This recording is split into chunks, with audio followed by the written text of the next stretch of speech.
días, hermanos. Es un gusto saludarles en este día, domingo 19 de abril. Sean bienvenidos otra vez al estudio de la lección de la escuela sabática en cualquier parte del mundo donde usted se encuentre y esté pues con nosotros, sintonizándonos en este día. Vamos a estudiar la lección ahora con mis queridos hermanos Felipe Sánchez. ¿Cómo está mi hermano? Buenos días, pastor. Es un gusto saludarles esta mañana y pues contento de poder participar de lo que es la lección de esta semana, en lo cual pues me va a tocar un tema muy interesante. Amén. Y el pastor Joselito Rentería, ¿cómo está usted? Bien, pastor, gracias a Dios. Es un privilegio estar aquí y compartir esta lección con nuestra audiencia y pues deseando que sea para ayuda de cada uno de nuestros audiencias, ¿verdad? Y Amén. que sea ayuda espiritual para todos. Así es. Pues no podemos hacerlo sin orar. Así que, hermano Felipe, si es tan amable, tenga usted la oración. Bien. Querido Dios y Padre nuestro, en esta mañana muchas gracias te damos, Señor, por la oportunidad que nos dio de abrir nuestros ojos. Y podemos contarnos, Señor, con tu misericordia, Señor, de poder pues contar con la vida, una oportunidad nueva para podernos poner a cuenta con usted. En este momento, Señor, que vamos a abrir tu palabra, vamos a estudiar estas lecciones, suplicamos su presencia, Padre, por medio del Espíritu Santo, que nos pueda guiar a toda verdad. Bendice, Señor, a aquellos que van a participar con nosotros a través de los medios de comunicación y que todo sea para bendición de cada uno de ellos y de nosotros. Amén. Nos ponemos en sus manos suplicando que perdone nuestras faltas, porque se lo pedimos en el nombre de Jesús. Amén. Amén. Esta semana vamos a estudiar acerca del sacerdocio que Dios instituyó en el pueblo de Israel. Bajo el título Sacerdotes infieles, vamos a enfocarnos en la tragedia de algunos de esos sacerdotes, en lo trágico que ellos actuaron para, pues, desgracia de su vida. Vamos a enfocarnos en eso porque no queremos cometer los mismos errores. Y si los estuviéramos cometiendo, pues estamos a tiempo de enmendarlos. Pero antes de hablar de la infidelidad de esos sacerdotes, hablemos primero para qué fue que ellos fueron instituidos. Según el versículo de memoria, hermano Felipe, ¿cuál era la función de los sacerdotes? ¿Para qué fueron instituidos en Israel? Según lo que dice el versículo de memoria que se encuentra registrado en el libro de Ezequiel, en el capítulo 44, el versículo 23, dice que de la siguiente manera: y enseñarán a mi pueblo a hacer diferencia entre lo santo y lo profano, y les enseñarán a discernir entre lo limpio y lo no limpio. Así que fueron instituidos para poder pues dirigir al pueblo por el camino correcto, por el cual el Señor pues les había dado a ellos la orden de poder pues dirigir al camino, por el cual el pueblo pudiera discernir y poder ser los guías espirituales en aquel tiempo. Amén.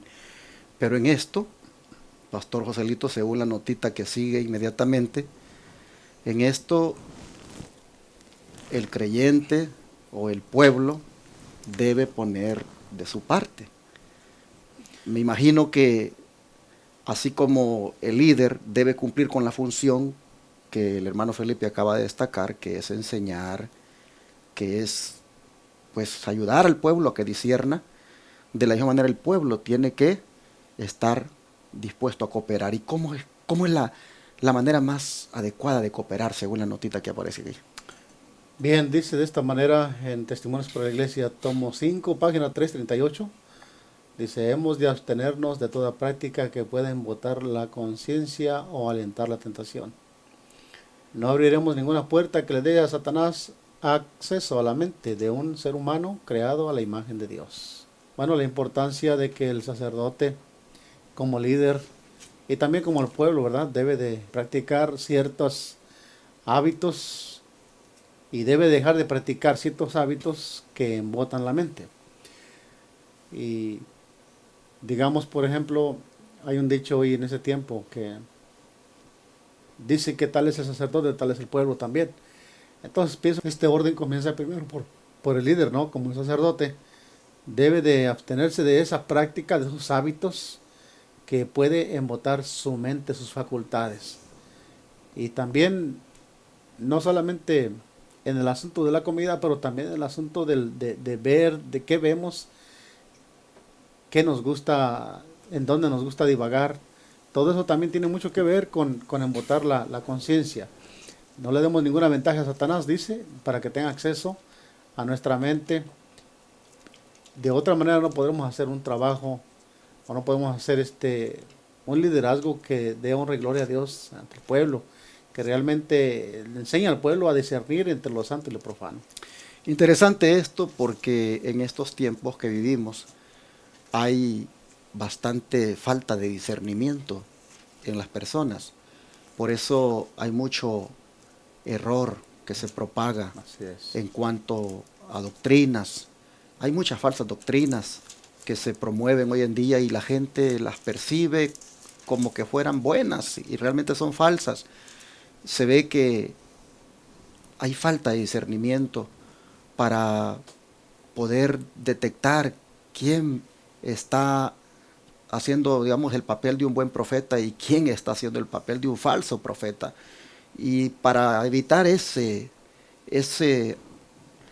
atrofiado de la mente que hay y que no permite discernir, es que dice acá que uno tiene que abstenerse de esas prácticas que embotan la mente y que no permiten discernir. Si la función del sacerdote era enseñar al pueblo a que pudiera hacer la diferencia entre lo santo y lo profano, en que pudiera discernir entre lo limpio y lo no limpio, si la función era esa del sacerdote, la del pueblo era también no abrir ninguna puerta para que Satanás tuviera acceso en su mente. Y pudiéramos detenernos aquí, pero creo que vamos a dedicarle más detalle a esto cuando lleguemos al día miércoles. Allí nosotros vamos a mirar que hay ciertas cosas que debemos hacer. Quedémonos por ahora acá, ya habiendo puesto pues en la plataforma la función del sacerdote, para qué fue instituido. ¿Qué les parece si nos vamos en este momento, al momento cuando el sacerdote era ordenado para esto? Porque estos sacerdotes que habían sido elegidos para esta función, ellos debían pasar por una ceremonia de consagración. Y en este caso, pues vamos a mirar desde aquel día cuando los primeros sacerdotes pasaron por esa ceremonia, es decir, Aarón y sus hijos. ¿Cómo fue esa ceremonia de consagración cuando Aarón y sus hijos estaban siendo dedicados al servicio para pues ministrar a la gente ahí en el santuario? Sí, según lo que dice la Biblia en el Levítico capítulo 8, versículos del 1 al 9, este fue el momento en el cual pues fueron consagrados, fueron apartados para este servicio especial. En el caso de los primeros sacerdotes, el caso de Aarón y sus hijos. Dice la palabra de Dios: y entonces el Señor dijo a Moisés: toma a Aarón y a sus hijos las vestimentas, dice, el aceite y de la unción del becerro de la expiación, y los 2 carneros, dice, y el canastillo de los ácimos. Y reúne a toda la congregación a la entrada de la tienda de reunión. Y Moisés hizo como el Señor le mandó, y reunió a la congregación a la entrada de la tienda de reunión. Dice el versículo 5, y dijo Moisés a la congregación: esto es lo que ha mandado el Señor. Entonces Moisés llamó a Aarón y a sus hijos y los lavó con agua. Puso sobre Aarón la túnica y lo ciñó con el cinto. Lo vistió después con el manto y le puso el efod sobre él. Lo ciñó con el cinto del efod y lo ajustó. Y luego le puso encima el pectoral y el urín y el tumín. Después puso la mitra sobre su cabeza y en la frente de la mirra, y puso lámina de oro de diadema santa, como el Señor había mandado. Dice el 12, y derramó del aceite de la unción sobre la cabeza de Aarón, y lo ungió para santificarlo. El 13 dice, después Moisés hizo acercarse a los hijos de Aarón, y les vistió túnicas, les ciñó con sus cintos, y los ajustó a las tiaras, y les ajustó las tiaras, como el Señor lo había ordenado a Moisés. El versículo 24 dice de esta manera, hizo acercarse luego a los hijos de Aarón, y puso Moisés de la sangre sobre el lóbulo de sus orejas derechas, y sobre sus pulgares de sus manos derechas, y sobre los pulgares de sus pies derechos. Y roció Moisés la sangre sobre el altar alrededor. Y el versículo 30 y 33 dice de esta manera, luego tomó Moisés el aceite de la unción y de la sangre que estaba sobre el altar, y roció sobre Aarón, y sobre sus vestiduras, sobre sus hijos, y sobre las vestiduras de sus hijos con él. Y santificó a Aarón y sus vestiduras, y a sus hijos, y las vestiduras de sus hijos con él. De la puerta del tabernáculo de reunión no saldréis en 7 días, hasta el día que se cumplan los 7 días de vuestras consagraciones, porque por 7 días seréis consagrados. ¿Qué les parece a ustedes esta ceremonia de consagración al sacerdocio? ¿Qué cosas a ustedes les impresiona de lo que leyeron? Me gustaría que cada uno comparta algo de lo que leyó y que le parece que vale la pena destacar. Básicamente, pastor, nosotros miramos que este es un acto muy solemne. Este es un acto muy solemne en el cual pues, Dios está apartando a ciertas personas, en el caso aquí de Aarón y de sus hijos, para un trabajo muy especial en la obra. Y por eso nosotros miramos en el proceso que ellos siguen para poder ser apartados y para poder ser consagrados, todos los símbolos que ellos tienen. Y son, por ejemplo, miramos que se les asigna lo que es el Urim Tumim, era el medio por el cual Dios se iba a comunicar con ellos. Y miramos las vestiduras, son vestiduras muy especiales, que nadie más los podía tener, solamente lo que eran los sacerdotes. Pero aparte de eso, nosotros miramos que fueron apartados para este asunto en el cual, si nosotros vamos más adelante o miramos en la parte en lo que cada uno de ellos simbolizaba también a quien hoy intercede por nosotros. Algo que a mí me sorprende y que me llama mucho la atención es la manera en que el Señor ordenó todo esto para un servicio santo, un servicio sagrado, ¿no? Ellos iban a servir obviamente en el santuario y donde estaba la presencia del Señor, y se requería que estos hombres fueran santos, apartados. Y la ceremonia que se hizo para lograr esto, o sea, para apartarlos por un servicio sagrado, pues es de acuerdo al relato que hemos leído aquí en el capítulo 8 del Levítico, nos muestra una ceremonia por todo lo alto, con mucha solemnidad, como dijo el hermano Felipe, pero también me llama la atención que todo el pueblo se tuvo que reunir para presenciar esta solemne consagración del sacerdocio instituido por Dios allí después de haber santificado el santuario. Qué importante nos da a nosotros entender, pastor, que también hoy en día la unción, la consagración de siervos del Señor que se han apartado para esto, yo creo que es un llamado para que tomemos en cuenta cómo es que Dios toma esto muy, pero muy en serio. Todas estas cosas que hizo Moisés, que Dios le mandó, nos da a entender que Dios es bien, ¿cómo quisiera decir la palabra? Muy puntual, muy estricto en las cosas, cómo se deben de hacer. La Escritura deja bien claro en cada versículo, y Moisés hizo así como Dios le mandó. Ciertos versículos repiten mucho esa frase. Interesante esta consagración. Quisiera destacar el momento cuando dice que Moisés hizo acercarse a Aarón y a sus hijos y los lavó con agua. Aquí veo una gran lección.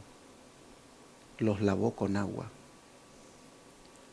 No se podían lavar a sí mismos, porque esa agua era símbolo de la purificación que ellos debían tener antes de ministrar, y no podían purificarse a sí mismos.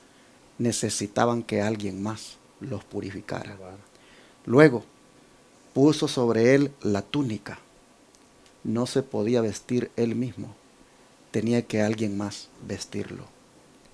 Hermanos y hermanas, a Aarón se le tenía que enseñar dependencia. Porque él aquí no podía hacer por sí mismo estas cosas. Dios quería enseñarle a él que él debía depender de Dios para desarrollar su ministerio. Si los ancianos de ahora, los diáconos, los pastores, que pasamos por esas ceremonias donde se nos impone las manos, lo comprendiéramos, mis hermanos, para cualquier cosita que habláramos, para cualquier cosita que hiciéramos, nosotros dependeríamos del Señor. A Aarón se le está diciendo, mira, este ministerio al que vas a entrar es un ministerio en el cual tú necesitas depender de Dios. La vestimenta que te estoy poniendo es un símbolo de la justicia divina, Aarón. Esta agua con la que te estoy lavando es un símbolo del agua viva que un día aquellos que la tomen les va a purificar también. Símbolo también de la sangre de Cristo, que es la única que puede purificar. Aarón, hermanos, el Señor le estaba dando esa tremenda enseñanza. Pero también, interesante, cuando se derramó el aceite de la unción, dice que fue sobre la cabeza, pero el Salmo dice aquel que descendió sobre la barba, dice, y luego también sobre toda su vestimenta. Por eso dice, mirad cuán bueno y cuán delicioso es habitar los hermanos juntos en armonía. Es como el óleo, como el aceite que se puso sobre Aarón y que pasó por la barba de él. Hermanos, fue derramado el aceite sobre la cabeza y fue bastante aceite, fue ungido completamente. Aceite, símbolo del Espíritu Santo, hermanos.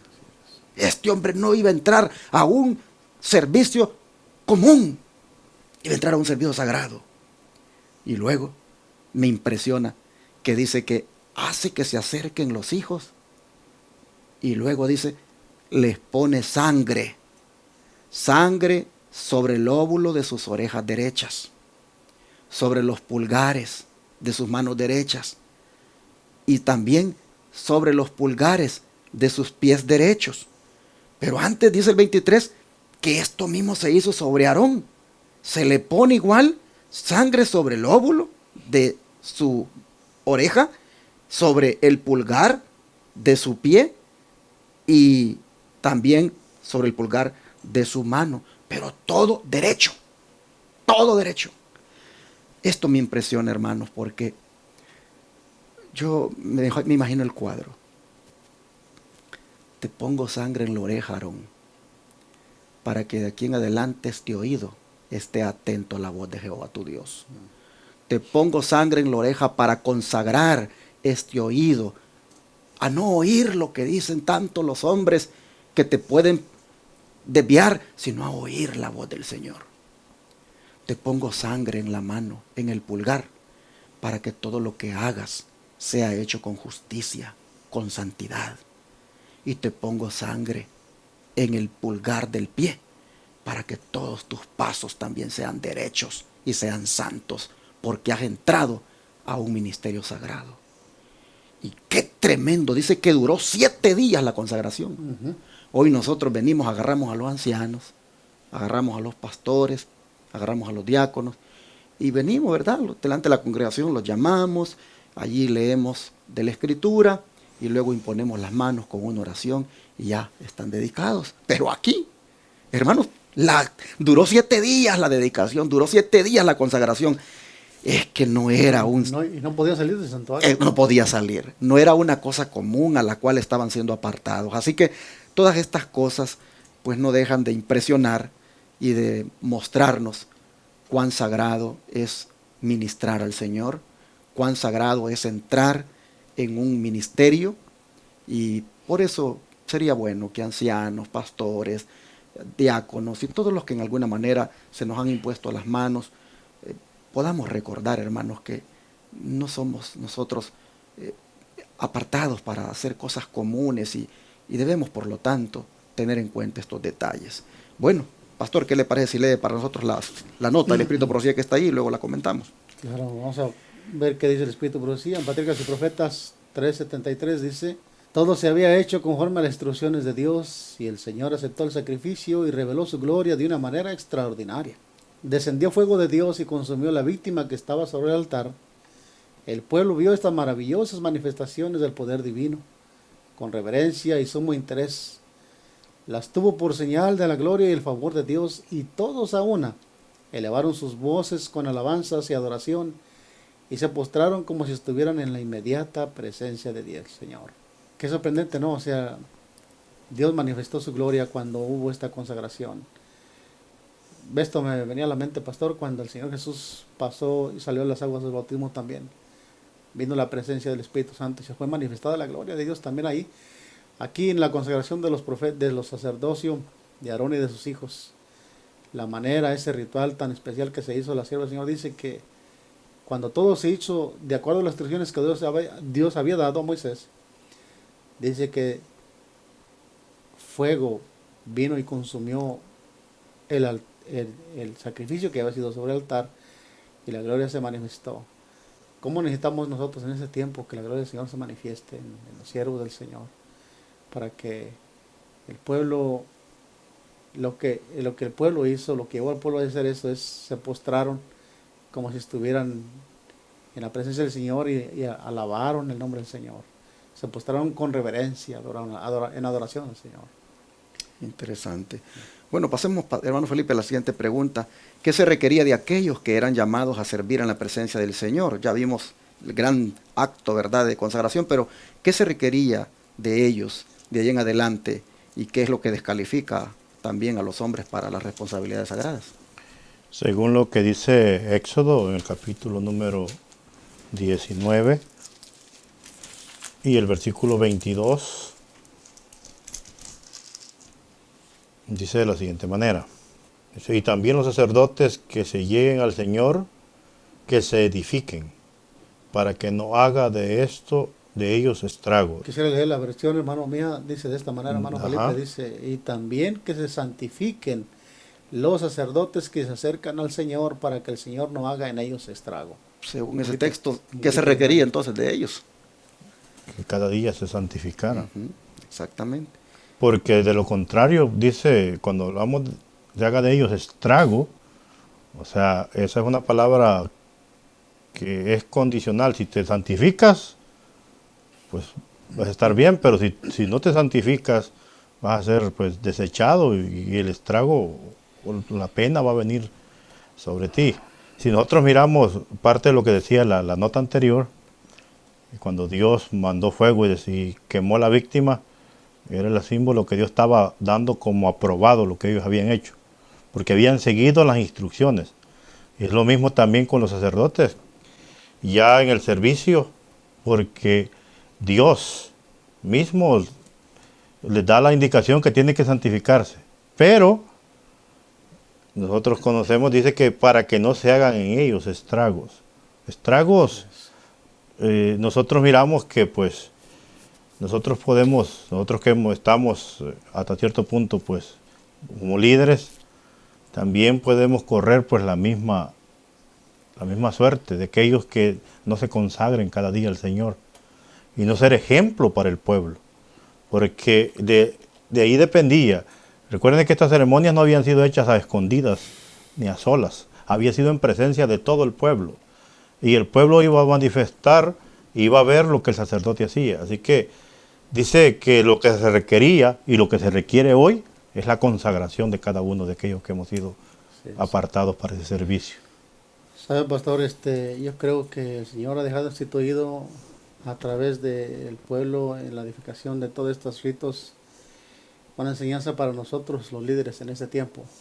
Creo que lo mismo que el Señor requería en aquel tiempo lo requiere hoy. La pregunta decía, ¿qué requería de aquellos que eran llamados a servir en la presencia del Señor? ¿Y qué descalifica a los hombres para esa responsabilidad? El texto era bien claro, el liderazgo, el que servía delante de la presencia del Señor debía mantenerse en una manera de santificación, día con día debemos buscar la gracia de Dios para que no seamos descalificados por el Señor. Creo que esa es una responsabilidad para nosotros como líderes, tomar bien en serio estas esto que estamos estudiando, analizando, para que recordemos bien pues nuestro deber para con Dios primeramente y también para con el pueblo de Dios. Yo veo aquí, hermanos, una advertencia. Así es. A Dios no se le puede acercar a ministrarle, pues si andamos de una manera, pues en pecado, mundanos. Es tremendo, pero se ha perdido el concepto de la santidad por parte de los que ministran al Señor. Es lamentable ver hoy en día a personas que hasta pasan al púlpito a predicar y algunas veces son todo un mal ejemplo afuera. Ellos mismos, su vestimenta no le dan importancia. Escuché un testimonio hace poquito de alguien que fue a una iglesia por ahí y el que estaba ministrando la palabra era el pastor. Pero resulta que el pastor tenía aquí en el pelo hasta una colita. Y luego dicen que cuando estaba predicando, pues la camisa no estaba ni por dentro y cuando levantaba las manos, se le subía la camisa y mostraba el ombligo. Y este era el pastor. Este es el que estaba ministrando a ese pueblo. Se ha perdido tanto el concepto ahora de quién es o qué significa esa persona delante de Dios, que se anda prácticamente actuando de una manera que no se ve que está apartado para Dios. Lo apartado para Dios, por supuesto, también eso tiene que ver con el corazón, pero se refleja de alguna manera. Entonces, aquí es una advertencia, hermanos, que los que nos acercamos a Dios para ministrar, debemos andar en santidad. De lo contrario, dice, será estrago sobre ellos. Bueno, vamos a terminar con la declaración final. Hermano Felipe, si gusta leerla. Dice en Testimonios para los Ministros, en la página número 370, de la siguiente manera: si alguien no tiene una relación vital con Dios, su propio espíritu y sentimientos prevalecerán. Y estos pueden ser bien representados por el juego extraño ofrecido en el lugar del juego sagrado. Dice que si alguien no tiene una relación vital con Dios, su propio espíritu y sentimientos dice que van a prevalecer. Estos pueden ser bien representados por el fuego extraño ofrecido en el lugar del fuego sagrado. Qué tremendo es esto, ¿no? Y es que a veces el ser humano actúa más por impulso, pastor, a veces que por la razón. Si realmente viéramos que estamos haciendo, por ejemplo, cuando predicamos la palabra en un púlpito, en cierta manera como que se va perdiendo cierto espíritu de reverencia. No solamente los que predican, pero también los que tienen cualquier clase de participación en el lugar sagrado, ¿no? Los que cantan, los que pasamos, aún los diáconos, o en cualquier servicio que se haga para el Señor. Creo que debemos tomarlo bien en serio, pero dice que de tener esa relación vital con el Señor es tan importante para que en lo que hagamos, si no es verdad lo que estamos, si no es verdad nuestra vida, no es verdadera, entonces estamos ofreciendo fuego extraño, ¿no? Pero qué interesante esto que dice que si no se tiene una relación vital con Dios, el propio espíritu y sentimiento de uno es el que prevalece. Sí, sí, es así, lo que uno tiene por dentro. Y de repente ahorita yo trato de pensar, ¿no? Porque pues yo soy líder, tengo este privilegio de pastorear. Y cuántas veces en mi vida pude haber manifestado mi propio espíritu, mis propios sentimientos, y han prevalecido por haberme descuidado de no tener una relación vital con el Señor. En este momento yo estoy evaluándome, porque esto, hermanos, es muy solemne, esto es muy serio. Miren, cuando hacemos esas juntas de iglesia, ¿quiénes somos los que estamos allí? Ahí estamos los ancianos de iglesia, el pastor, los pastores, los diáconos. Ahí estamos las personas a quienes se les ha impuesto las manos. Ahí estamos los que hemos pasado por esas ceremonias de consagración. ¿Y cuántas veces en esas juntas hemos hecho que prevalezcan nuestros sentimientos y nuestro propio espíritu? Oh, hermanos, solo porque no hemos tenido una relación vital con el Señor. Y la relación vital con el Señor es aquella, hermanos, que pues tiene que ver con la vida de oración, de estudio de las Escrituras. Más estudio de la Biblia, más oración, más prudencia, más temor del Señor, menos manifestación de nuestros propios sentimientos y nuestro propio espíritu. Ah, mis hermanos, cuando nosotros no tenemos cuidado de eso, venimos y le ofrecemos fuego extraño al Señor. En un púlpito podemos tener la Escritura y en vez de tener el discernimiento adecuado para un texto, tiramos nuestras propias ideas u opiniones y tal vez nada que ver. Y tal vez solo se refleja mi propio sentimiento, mi propio espíritu. Que Dios nos ayude, la verdad. El Señor tenga misericordia de nosotros y esta lección de hoy sirva para que todos en alguna manera meditemos que hemos sido, por su gracia, elegidos para una misión sagrada y que en alguna manera hoy, en este día, hagamos una decisión de, a partir de ahora, tener una relación vital con el Señor. Amén. Oramos por eso. Amén. Vamos a pedírselo al Señor. Amado Padre, qué solemnidad, Señor, la que ha habido en esta lección. Qué impresionante escena la que hemos contemplado. Cómo nos muestra, Señor, que las cosas santas se tienen que ver de esa manera y tratarse también de esa manera. Y no profanarlas. Tener mucho cuidado. Señor, perdónanos las veces que en calidad de líderes, que en calidad de ministros de tu pueblo, que en calidad de sacerdotes en este tiempo, hemos violado ese voto o hemos pisoteado ese momento solemne en el cual fuimos consagrados para un servicio especial. Perdónanos, Señor, porque no hemos tomado en cuenta todo lo que esto ha significado.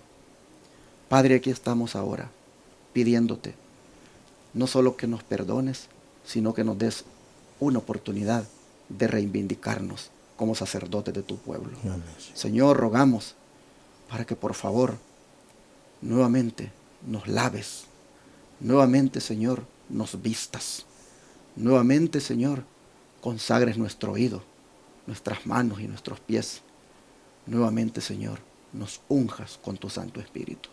Pedimos esto en el nombre de Jesús. Amén. Amén.